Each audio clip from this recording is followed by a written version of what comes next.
Hey Strong Side, welcome to Whiteboard Wednesday. Today we're going to talk about something that is a big deal for all of us, okay? It is nutrition.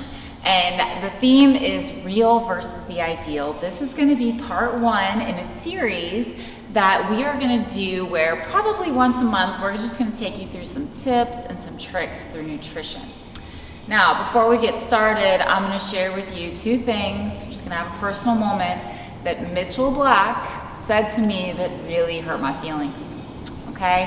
He told me, number one, you can't outwork a bad diet. And number two, abs are made in the kitchen.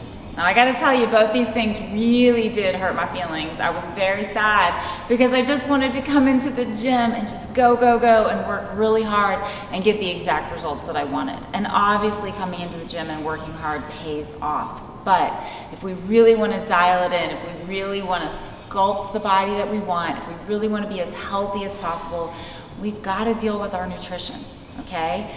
And when I talk about the real versus the ideal, we're going to go into some details there about how we can help you in your real everyday life make this a life change and not just a diet or something that you do for a 6-week challenge, okay? So how do we get to where we want to go?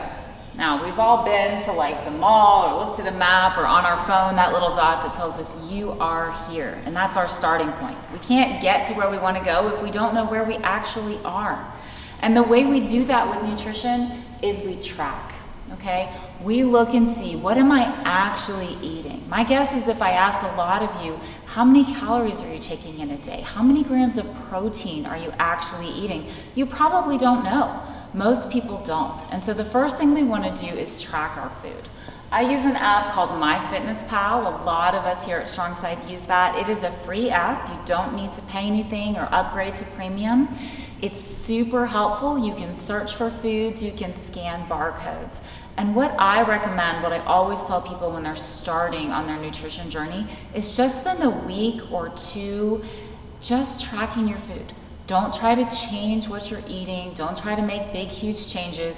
Just see how many calories am I really eating? And it'll show you a breakdown. What percentage of my calories are coming from carbohydrates? What percentage is coming from fats and protein? Because that's going to be really important to know. Okay, we've got to know where we're starting so that we can make adjustments so we can get to the destination that we want to be at. All right? So, another thing I want to mention, small changes, big long-term gains, okay? Little changes over time, things that, like I said, you're making real, okay, in your everyday life, is going to get you where you want to go. For example, okay, if you know that eating chicken and rice and broccoli in perfect portions is going to get you what you want, it's the ideal meal, okay, for your perfect nutrition, but you absolutely hate that meal, you're only going to be able to gut it out for a short term before you go right back to pizza and cheeseburgers, okay? It's just not going to work.